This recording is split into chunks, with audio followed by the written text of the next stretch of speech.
ஒரு போதகர் ஜனங்களை வழி நடத்தணும்னா, அதாவது கர்த்தருக்கேற்ற விதமாக வழிநடத்தி, கர்த்தருக்கேற்ற வாழ்க்கையில் அவங்கள பலப்படுத்தி, கர்த்தருக்குரிய ஆசீர்வாதங்களை அவங்கள அடைவதற்கு போதகர் உதவி செய்யணும். அந்த மாதிரி அவர் செய்யணும்னா, முதலாவது அந்த போதகர் ஆன்மீகம் கற்றவராக அல்ல, இறையியல் கற்றவராக அல்ல, அவர் முதலாவது ரட்சிப்பின் அனுபவம் பெற்று, மறுபிறப்பின் அனுபவம் பெற்று, கர்த்தரை தன்னுடைய வாழ்க்கையில் அறிந்தவராக இருக்கணும். அப்போஸ்தலன் பவுல் சொல்லுகிற பொழுது 2 தீமோத்தேயு 1:12 நான் விசுவாசிக்கிறவர் இன்னார் என்று அறிவேன். நான் யாரை விசுவாசிக்கிறேன் அவர் எனக்கு தெரியும். Individual I know him. அது சொல்கிறார். அது மட்டும் இல்லை, கொலோசியர் 1:10 நீங்கள் வாசித்து பார்க்கும்பொழுது அங்கே என்ன சொல்கிறாருன்னா, நீங்கள் தேவனை அறிகிற அறிவில் வளரணும், சகலவிதமான நற்கிரிகளுமாகிய கனிகளை தந்து தேவனை அறிகிற அறிவில் விருத்தி அடைந்து. அப்போது போதனை செய்கிற போதகர்கள், பாஸ்டர்கள் முதலாவது பைபிளை படித்து போதிக்கிறதில்ல, தங்களுடைய தனிப்பட்ட வாழ்க்கையில் they must know their God, தேவனை அறிகிற ஒரு அறிவுக்கு வரணும். இரண்டாவது, இந்த போதகர்களுடைய போதனை கேட்குறாங்கல்ல, எந்த கிறிஸ்தவ போதகராக இருக்கட்டும், அந்த போதனை கேட்குறவங்க யாராக இருக்கணும் தெரியுமா? அப்படியே வெறும் பக்தி உடையவளாக மட்டும் இருக்கக்கூடாது, ஏதோ கோயிலில் ஆண்டவர் இருக்கிறான்னு நம்பி வந்தவங்களாக மட்டும் இருக்கக்கூடாது. இல்லைனா இந்த போதகருக்கு கடவுளை நல்லா தெரியும், அவருக்கும் இவருக்கும் கொஞ்சம் பர்சனல் கான்டாக்டில் இருக்குது, அந்த மாதிரி ஒரு நம்பிக்கை வச்சுருக்கிறவங்களோ மட்டும் இருக்கக்கூடாது.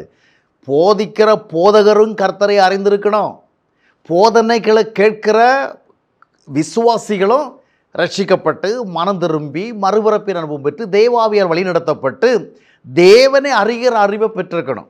போதிக்கிறவருக்கும் தேவனை அறிகிற அறிவு வேணும், அவருடைய போதனை கேட்குறவங்களுக்கும் தேவனை அறிகிற அறிவு வேணும். அப்போ தான் நம்ம போதகர் நம்ம என்ன போதிக்கிறாரு, அவர் கையில் பைபிளை வச்சிருக்கிறாரோ வைக்கலையோ, பைபிள் தான் பேசுகிறாரு, அவர் பேசுகிறதெல்லாம் சரிதானா என்கிற அறிவு பெறணும்னா பைபிள் மட்டும் தெரிஞ்சால் போதாது, பைபிளை கொடுத்த கர்த்தரை தெரியணும். இன்றைய நாட்களில் பார்க்கணும், பெரும்பாலான விசுவாசிகள் இந்த போதகர்கள் என்ன சொன்னாலும் ஆமேன் அல்லேலூயான்னு சொல்லிட்டே இருப்பாங்க. எத்தனை பேர் இந்த விசுவாசிகள் அவங்க கேட்பாங்க, அவங்க சொன்னதே தப்பானது போதனை பண்ணிவிட்டு இவங்களை பார்த்து கேட்பாங்க, நீங்கள் எத்தனை பேர் இதை விசுவாசிக்கணும், உடனே ஆமேன் அல்லேலூயான்னு இருப்பாங்க. உங்கள் பக்கத்தில் இருக்கிறவங்களுக்கு சொல்லுங்கம்பாங்க. இவங்களே தப்பாக புரிஞ்சுக்கிட்டாங்க அந்த போதகர்கிட்டத்துலேருந்து. அதை பத்தாதுன்னு அந்த போதகர் என்ன பண்ணுறாங்கன்னா, நான் தப்பாக போதிச்சதை நீங்கள் தப்பாக கேட்டீங்களா, இதை நீங்கள் மற்றவங்களுக்கும் பாஸ் பண்ணுங்கன்னு சொல்லிட்டு அவங்க காதில் சொல்லுவாங்க. ஆனால் அந்த மக்களுக்கு தெரிகிறதில்ல, இவர் என்ன போதனை பண்ணார், இது வேதத்தில் இருக்கிறதா, பிப்ளிக்கலா, ஸ்கிரிப்சர்லா, இது ட்ரூத் சென்டராக இருக்குதா, ஒன்றும் பார்க்குறதில்ல. அவர் போதகர், அவர் என்ன சொன்னாலும் சரி, நாம் ஒன்றும் ஆமையை நல்லலையோ போகணும். அதனால் இந்த மாதிரிப்பட்ட விசுவாசிகள் எந்த மாதிரிப்பட்ட போதகர்களில் மாட்டிக்கிறாங்களோ அந்தந்த போதகருடைய மைண்ட் செட்டுக்கு கேட்டபடி இவங்க ஆமையை நல்லையே போட்டுறாங்க. ஏன் தெரியுமா? அதாவது நாம் போதனை செய்கிற அளவுக்கு தெரியாமல் இருந்தாலும் விசுவாசிகளுக்கு நாம் கேட்குற போதனை சரியாக தவறான்னு புரிஞ்சுக்கிற ஒரு நிலைமை வேணும். அது எப்படி வரும்? பைபிள் நிறைய படிச்சிருக்கணும் அப்படி கூட சொல்ல முடியாது. அவர்களுடைய வாழ்க்கையில் தேவனை அறிந்திருக்கணும், பரிசுத்த ஆவியை பெற்றிருக்கணும், பரிசுத்த ஆவியால் நடத்தப்படணும். அந்த மாதிரி நடத்தினா அந்த போதகர் எங்கேயாவது தப்பாக போதிச்சான்னு கண்டுபிடிச்சிக்குவாங்க. இன்றைக்கி இந்த நிலைமை இல்லை. பெரும்பாலான விசுவாசிகள்லாம் ஆட்டு மந்தைகளை போல் என்ன செய்கிறாங்கன்னா, மேய்ப்பன் இந்த பக்கம் போனால் அந்த பக்கம் போகிறாங்க, இந்த பக்கம் போனால் அந்த பக்கம் போகிறாங்க. ஏன்னா அவங்களுக்கு ஒரு இண்டிவிஜுவல் ஸ்டாண்டே கிடையாது. சென்னையில் ஒரு பாஸ்டர் சமீபத்தில், அவர் பேர் ஜாஃப்ரின்னு நினைக்கிறேன், அவர் எங்கிட்ட சமீபத்தில் ஒரு கிளிப்பி போட்டு காட்டினாங்க. அவர் என்ன பண்ணால் ஒட்டுமொத்த கான்கிரிகேஷனையும் இந்த ஆடு மாடுகளை இந்த பக்கம் அந்த பக்கம் கொண்டு போகிற மாதிரி என்ன பண்ணுறாருன்னா, அந்த பறவைகள்லாம் மேய்க்கிறவங்க நான் பார்த்துருக்கேன்.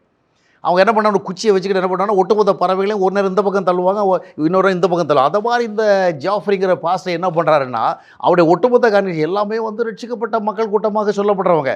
அவர் இப்படி கையை காமிக்கிறார், ஒட்டுமொத்த கூட்டமே இந்த பக்கம் ஓடுறதுன்னா அது ஒரு இந்த காற்று அடிக்கும் பொழுது கடலைகள் போகல, அது மாதிரி ஒரு நல்ல ஷோ நல்லா பண்ணியிருக்கிறாங்க.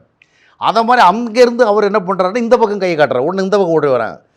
ஆனால் இதில் என்ன பிரச்சனைனா, யாருக்கும் தனிப்பட்ட ஆவியினுடைய அனுகிரகம் இல்லை. அதனால் இவர் கை காட்டுற இடமெல்லாம் அந்த ஆவியை கொண்டு போகுது. எதுக்கு இதை சொல்கிறேன்னா, தங்களுக்குள்ளே எதையும் புரிஞ்சுக்கிற தன்மை இல்லை. அங்கே போக சொன்னால் அங்கே போவோம், இங்கே போக சொன்னால் இங்கே போவோம், உட்கார சொன்னால் உட்காருவோம், காதில் சொன்னால் காதில் சொல்லுவோம், கையை பிடிக்க சொன்னால் கையை பிடிப்போம், அள்ளி போட சொன்னால் அள்ளி. இந்த மாதிரி ஏறக்குறை நீங்கள் ஆட்டு மந்தைகளை போல் விசுவாசிகள் கூட்டம் மாறிட்டாங்க. தங்களுக்கென்று ஒரு தேவனை தனிப்பட்ட அறிவு கிடையாது. அதனால் அந்த போதகர்கள் என்ன வேணாலும் போதிச்சிக்கலாம், ஆமே நல்ல சொல்லி போயிட்டே இருப்பாங்க. அதனால் என்ன நடக்குன்னு சொன்னால், முக்கியமாக ஒரு சில போதனைகளுக்கு அடிமையாகிறாங்க. அதாவது தவறான என்ன போதனை? இந்த தேவனை அறியாத போதர்கள் அதிகமாக போதிக்கிறது எந்த போதனைனா ஆசீர்வாத போதனை தான். ஆசீர்வாத போதனைலாம் அவசியமானதான். ஏன்னா மக்களுக்கு ஆசீர்வாதத்தை பற்றி சொல்லிக் கொடுக்கணும். ஏன்னா God wants us be blessed, நம்ம ஆசீர்வதிக்க விரும்புகிறார். ஆனால் இந்த தேவனை அறியாத போதனை, தேவனை அறியாத போதனை பைபிள் தெரியாத போதனை அர்த்தம் கிடையாது. அவரை விட்டால் பெரிய பிரசங்கலாம் பண்ணுவார்.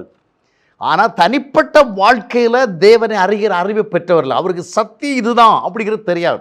ஏன்னா அந்த சக்தி ஆவி அவருக்குள்ளே இல்லை. யோவான் 16:13 சொல்லப்பட்ட விதமாக சக்தி ஆவியானவர் உங்களுக்குள்ளே வருகிற சகல சக்தி உங்களை நடத்துவார் அப்படி சொல்லப்பட்டிருக்கு பாருங்க. அது கிடையாது. அதனால் அவரே ஆசீர்வாதங்கிறத தப்பாக புரிஞ்சுட்டு வந்திருக்கிறார். ஏன்? இந்த தேவனை தனிப்பட்ட வாழ்க்கையில் அறியாத பாஸ்டர்களுக்கெல்லாம் இந்த ஆசீர்வாதங்கிற எது தெரியுமா? பணம், பொருள், வீடு, வாகனம், சொத்து, அந்தஸ்து, நல்லா ட்ரெஸ் பண்ணிக்கிறது, நல்லா திங்கிறது, நல்லா ஊர் சுற்றுறது, நல்லா என்டர்டெயின் பண்ண, இது ஆசீர்வாதம். அப்புறம் வியாதி வந்தால் ஒன்று அற்புதமாக குணமாயிடணும். ஏன் தெரியுமா இவங்களுக்கு இது ஆசீர்வாதம்? ஆனால் தேவனுடைய பார்வைகள் ஆசீர்வாதமே கிடையாது ஆக்சுவலி. அப்படின்னு அவசியமான நம்ம உலகத்தில் வாழ்கிறவில்லை. ஆனால் தேவன் இவைகளே ஆசீர்வாதம் பாருங்கள். இதெல்லாம் அழிய போகிறவைகள். ஒரு நாள் இந்த உலகம் முடிவுக்கு வரல, இது எல்லாமே முடிவுக்கு வரும். அப்போ அழிந்து போகிறவர்கள் தேவனுடைய பார்வை ஆசீர்வாதங்களே கிடையாது. இந்த உலகத்தில் வாழ்கிறவர்கள் நமக்கு தேவையான. ஆனால் இந்த தேவனை தனிப்பட்ட வாழ்க்கையில் அறியாத பாஸ்டர்கள், எவ்வளோ பெரிய பாஸ்டர் தான் சரி, 5000 பேருக்கு தலைவராக இருந்தாலும் சரி, 50 பேருக்கு தலைவராக இருந்தாலும் சரி, 50,000 பேருக்கு தலைவராக இருந்தாலும் சரி, நிறைய பாஸ்டர்கள் தனிப்பட்டவர்களும் தேவனை அறியாதவர். அவங்களுக்கு இந்த ஆசீர்வாதங்கிறது, கர்த்தர் உங்களை ஆசீர்வாதம் பண்ண என்ன அர்த்தம் தெரியுமா? கர்த்தர் உங்களுக்கு வீடு தருவார், காசு தருவார், பணம் தருவார், கோல்டு தருவார், வெள்ளி தருவார், ஜாப்னு எல்லாம் நடக்கும். உங்கள் பிள்ளைகள்லாம் பரீட்சை எழுதி, அதாவது நல்லா எழுதினாலும் பாஸ் பண்ணுவாங்க, நல்லா எழுதவங்களும் பாஸ் பண்ணுவாங்க. நீங்கள் இன்டர்வியூ போனீங்கன்னா நல்லா உங்களுக்கு திறமை இருந்தாலும் சரி, இல்லாமல் உங்களுக்கு வேலை கிடைக்கும். இந்த மாதிரி போதிக்கிறவங்க. இப்போது ஆசீர்வாதம்னா இவங்களுக்கு இந்த உலகத்துக்குரியவங்களாம் ஆசீர்வாதம். இதனால் இதை தான் போதிப்பான். அதனால் என்ன பிரச்சனை? இந்த ஜனங்கள் பாருங்கள், அவர்களும் இதைத்தான் நம்புவாங்க. ஏன்னா இவர்களுக்கு தனிப்பட்ட முறையில் தேவனை அறிகிற அறிவு இல்லாதனால இந்த போதகர் என்ன போதிக்கிறாரோ அதை தான் இவங்க நம்புவாங்க. ஆசீர்வாதம் என்ன? காசு ஆசீர்வாதம், வீடு ஆசீர்வாதம், தொழில் வளர்ந்த ஆசீர்வாதம், வேலை கிடைச்ச ஆசீர்வாதம். உலகத்தில் இதெல்லாம் நமக்கு ரொம்ப முக்கியமான விஷயங்கள் தான். ஆனால் ஆசீர்வாதங்கள் மீது இவே இல்லை. எபேசியர் 1:3 என்ன சொல்லுகிறது? கிறிஸ்துவுக்குள் தேவன் சகல ஆவிக்குரிய ஆசீர்வாதத்தினால் நம்ம ஆசீர்வதிக்கிறார்.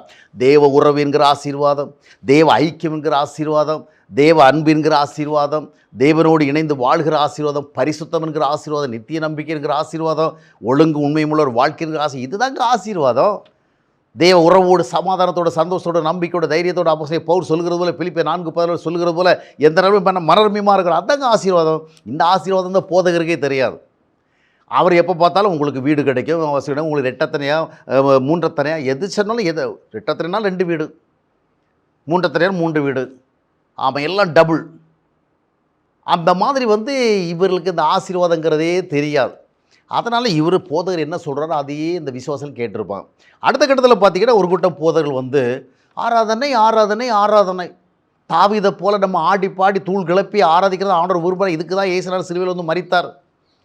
ஆனால் அந்த புதிய ஏற்பாட்டு வெளிச்சமே கிடையாது. புதிய ஏற்பாட்டில் இந்த தொழுகை ரீதியான ஆராதனை இல்லைங்க. இதெல்லாம் நம்ம செய்யணும், பாடணும், துதிக்கணும், சோத்திக்கணும். ஆனால் இதான் ஆண்டவர் ஆராதனை எடுத்துக்கிறவாருன்னே நினைக்க முடியாது. இதெல்லாம் நம்ம ஒரு தோற்றத்தை கொடுக்குறதான். ஆண்டவருடைய பார்வையில் உண்மையான ஆராதனை பற்றி வேதம் எங்கே சொல்லுது? யோவான் 15:8 சொல்லுது. நீங்கள் என்னிலே நிலைத்திருங்கள், கிறிஸ்துவாகி என்னில் நிலைத்திருங்கள், அப்பொழுது you will give much fruits. அப்போ மிகுந்த கனிகளை கொடுப்போம். அதனால் என்ன நடக்கும்? What's a consequence? My father will be glorified. என்னுடைய தகப்பன் அதனால் மகிமைப்படார். உங்கள் பாடல்கள் அல்ல, உங்களுடைய ஆட்டத்தில் அல்ல, உங்களுடைய இசைகளில் அல்ல, உங்களுடைய நடனங்களில் அல்ல, உங்களுடைய துள்ளல்களில் அல்ல, உங்களுடைய உதறல்களில் அல்ல, உங்களுடைய உருளல்களில் அல்ல. இதெல்லாம் ஒரு எக்ஸ்போஷர் நம்ம கொடுக்குறோம், ஒரு உற்சாகத்துக்கு பண்ணுறோம். ஆராதனைங்கிறது வாழ்க்கை முறை. கிறிஸ்துவோடு இணைந்து வாழ்கிறதுடைய விளைவாக வாழ்க்கை முறை கனி கொடுத்தால்.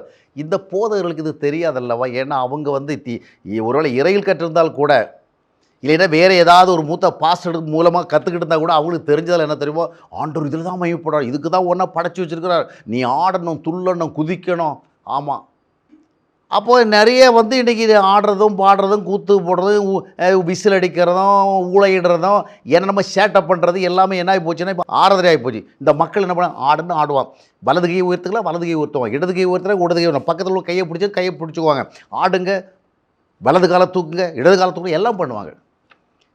இங்கேருந்து அங்கே ஓடுங்க, அங்கே இருந்து என்ன தாவீதை போல் நீங்களும் ஆடணும்ல, இந்த மாதிரி என்ன சொன்னாலும் இதெல்லாம் பைபிள் சார்ந்ததா சத்தியம் சார்ந்தா இதுதான் நம்ம ஆண்டவர் எதிர்பார்க்க ஒன்றும் இந்த மக்களுக்கு தெரியாது. காரணம் என்ன சொன்னால், தனிப்பட்ட வாழ்க்கையில் ரட்சிக்கப்படவில்லை, மறுபிறப்பை இந்த போதகர் சொல்கிறதில் கேட்குறேன். அப்போது தனிப்பட்ட வாழ்க்கையில் வாழ்க்கை முறை மூலமாக தேவனை மகிமைப்படுத்துவதற்கு அழைக்கப்பட்ட மக்களை வெறும் மேடையில் ஒரு நிகழ்ச்சிகளை நடத்தி அதில் அவங்களை ஈடுபடுத்தி இதுதான் ஆராதனைன்னு என்ன அருமையாக பிசாசனை போய் சொல்ல வச்சுட்டான் பாருங்கள். அதனால் இவங்க சர்ச்சுக்கு போயிட்டு நல்லா ஆடிட்டாங்களா, நல்லா துதிச்சிட்டாங்களா, சத்தம் போட்டாங்களா, ஆரவாரம் பண்ணிட்டாங்களா, முடிஞ்சு போச்சு. ஆண்டவருக்கு அப்பா அவ்வளவு ஆராதனை கிடச்சி போச்சு, அவ்வளோ மகிமை கிடச்சி போச்சுது, இனி அடுத்த வாரம் நம்ம மிச்சத்தை கொடுத்துக்கலாம். இது இல்லை, இது தேவனை நம்ம அறியாதனால பண்ணிகிட்டு இருக்கிறது. ஆடுவோம், தனிப்பட்ட முறையில் கர்த்தருக்குள்ளே இருக்க சந்தோஷத்தை நம்ம வெளிப்படுறது வேறு விஷயம். ஆனால் தேவ ஆராதனைங்கிறது இந்த கூத்து கொண்டாட்டம் அல்ல, இந்த ஆட்டம் பாட்டம் அல்ல, இந்த உருளல் புரளல் அல்ல, இந்த ஆரவாரம் அல்ல, இந்த ஊழை எடுக்கிறதல்ல, இந்த விசில் அடிக்கிறதல்ல. இதெல்லாம் என்ன சொல்கிறேன்னா, இது ஒரு நடன, ஒரு கூத்து. இது ஒரு அரைகுறைத்தனமானவர்களுடைய கூட்டத்தில் நடக்கிற காரியங்கள். இவையெல்லாம் சத்தியமே அறியாதவர்களால் ஏற்படுகிற காரியங்கள். அப்போ இதுக்கு இந்த மக்கள் அடிமையாயிட்டாங்க. ஏன்னா இவர்களுக்கு தனிப்பட்ட வாழ்க்கையில் தேவனை தெரியாது. எங்கேயாவது போக வேண்டிய ஒரு பாஸ்டர் சபையில் இருக்கிற அந்த பாஸ்டர் சொல்கிறது தான் இவங்களுக்கு வேதம். அவர் தசமபாகத்தை சொன்னால் அப்படியே இவங்க கொடுத்துருவாங்க. ஏன்னா அது எங்கே இருக்குது, புதிய ஏற்பாட்டில் சொல்லப்பட்டதா கொல்லப்பட்டா ஒன்றும் கேட்க மாட்டாங்க. அவர் உங்களுக்கு நிறைய ஆசீர்வாதம் பண்ணால் நீங்கள் தசமபாகம் காணிக்க ப்ளஸ் என்ன கொடுக்கணும், உங்கள் காரை கொடுக்கணும், வீட்டை கொடுக்கணும், நகையை கொடுக்கணும் சொன்னால் அதையும் செஞ்சுருவாங்க. ஏன்னா இதெல்லாம் பைபிளில் இருக்கணும் இவங்களுக்கு தெரியாது, தெரிய விருப்பம் இல்லை. தனிப்பட்ட வாழ்க்கை தேவனை அறியாத விளைவு. ஆக இது போன்ற ஒரு சூழல் தான் இன்றைய கிறிஸ்தவம் ஓடிக்கொண்டிருக்கிறது. அதனால் இன்றைக்கு தேவன் அவமகிமைப்படுகிறார். அருமையானவர்களே, நீங்கள் தேவனை அறியணும். ஐயோ நான் என்ன அவ்வளோ பெரிய பரிசுத்தவானான்னு சொல்லிட்டு அப்படியே அரைகுறைத்தனமாக இருக்கக்கூடாது. ரட்சிக்கப்பட்டு மனம் திரும்பி தான் சர்ச்சுக்கு போகணும். இல்லைன்னா அந்த பாஸ்டர் என்ன சொல்கிறாங்களோ அதையெல்லாம் கேட்டு வருவீங்க. அப்படியே சும்மா ஏதோ ஒரு பேப்டிசம், ஒரு ஒரு ஞானசனம் பெற்றுக்கிட்டதுனால நீங்கள் எல்லாம் மனம் திரும்பிட்டீங்க, ரட்சிக்கப்பட அர்த்தம் கிடையாது. உண்மையாக உங்களை கமிட் பண்ணீங்களா, உண்மையான ஒரு தரிசனத்தில் வாழ்கிறீங்களா, அதில் ரொம்ப முக்கியம். அதனால் நீ விசுவாசியாக இருந்தாலும் சரி, பாஸ்டாக தான் சரி, தேவனை அறியணும். அந்த அறிவை பெறலன்னு சொன்னால் அவர் எவ்வளோ பெரிய சபைக்கு பாஸ்டாக இருந்தாலும் தேவனை அறியாதவர் தான். எவ்வளோ பெரிய பாஸ்டர்கள் இந்த மக்கள் இருந்தாலும் ஆட்டு மந்தைகளைப் போல தான் இருப்பார்களே ஒழிய ஆண்டவருக்கு ஏற்ற பிள்ளைகளாக இருக்க மாட்டார்கள். எனவே கர்த்தருக்கு பிரியமானது இன்னதென்பதை சோதித்து பாருங்கள்னு எபேசியர் 5:10-17 வசனங்களை வாசிக்கிறோம். அதையெல்லாம் பார்த்து புரிந்து கொண்டு ஆவிக்குரிய விஷயங்களை நான் சரியாக சிந்தித்து கர்த்தருக்கேற்ற வழியில் நடப்பதற்கு ஒப்புக் கொடுப்போம். கர்த்தர் நம்மை ஆசீர்வதிப்பார்.